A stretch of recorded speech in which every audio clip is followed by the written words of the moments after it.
Hey everybody, welcome to the Savage Dragon variant cover time lapse part 1. Part 2 will be the coloring of. So when I first started this, I kind of went about it the way that I typically do with more realistic proportions and things like that. And pretty quickly, Eric told me that was all wrong, and that Savage Dragon is really more of the Hulk upper body and Captain America legs, and I thought that was brilliant. And he also explained to me that that Dragon's current girlfriend is not adept with guns or anything like that, and so I needed to make it more of a happenstance image versus both of them are being badasses. And so here you see that I'm pulling up different kinds of muscle reference to make sure I get the at least some kind of accuracy with Dragon. I love exaggerating and cartooning, but I really do love working from reference and having some that believability, where it's grounded in reality a little bit. So there's some things that you can't get around. Francis Bacon used to talk about abstracting the image as much as possible, but inevitably that ear still has to look like an ear in order for everything to be believable and work. So that's why I still use reference to make sure I'm grounding things a little bit in reality, and you see the reference goes away, and I'm just cartooning big ass muscles because this is just an incredibly fun character. While we're going on this, thank you, Mr. Larson, for letting me play around with your characters.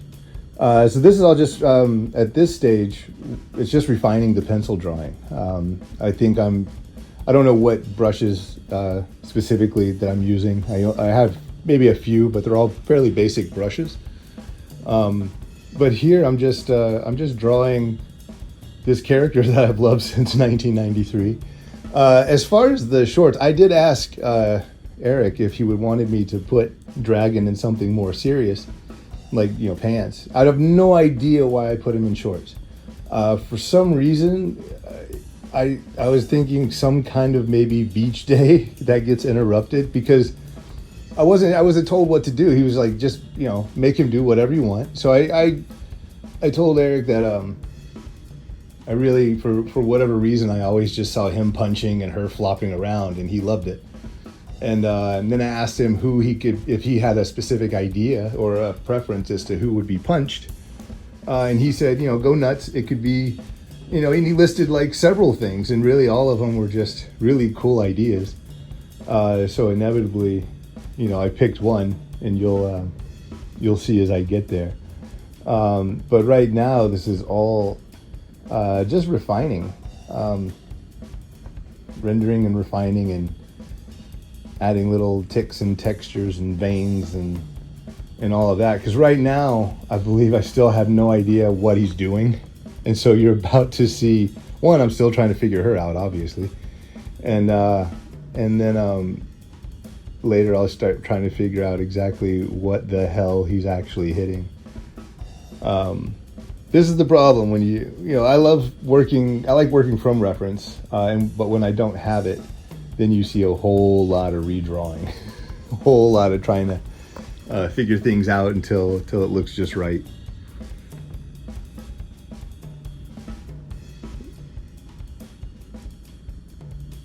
And now it's more of an inking process at this stage. Like a lot of the rough stuff, a lot of the heavy lifting is pretty much done. Now I'm cleaning up. I like being textured and messy and sloppy, but if you're really paying attention to my work, everything is really controlled chaos. I think just going at everything haphazard the same way, it gets a little dull. So here you go with me trying to figure out, there's tentacles, there's arms, there's this kind of a creature. Look, there's even a shark. I made him at some point punch a shark. Finally, because I probably will never get to draw maybe a thing-ish kind of character, I felt this was a perfect place or a perfect opportunity to put a let's just say thing-ish character in here. because, you know, I'm a texture fiend. So why wouldn't I want to just put a creature made of rock in here? That kind of thing to me is just fun. Like there's really there's no missing point there. There you go, a whole lot of more redrawing, just trying to figure it all out. This cover was a whole lot of fun because I have a mode of drawing Philadelphia and everything that's so much more grounded and so much more realistic, and getting an opportunity like this to just cartoon and draw and play, it was a blast. And you see, like, I had a little extra time on this cover, and so I'm definitely experimenting and playing around, seeing exactly how I want to approach things. And you see like these kind of action lines in the background. They're not, clean and straight or anything, but they really kind of follow the motion and the shape of like his arm. So I want to kind of guide the eye from that kind of upper right, and then have you just kind of follow it down into the bottom. I feel like this was fairly successful in that. But really, I just had a good time, and I liked everything that was happening. As silly as it looked, and as weird as it seemed, I really, I kept sending in process images to Erik Larsen, just in case he would ever respond with like, all right, what the hell is this? You've gone whatever. And he never did. So I just enjoyed myself on this particular cover.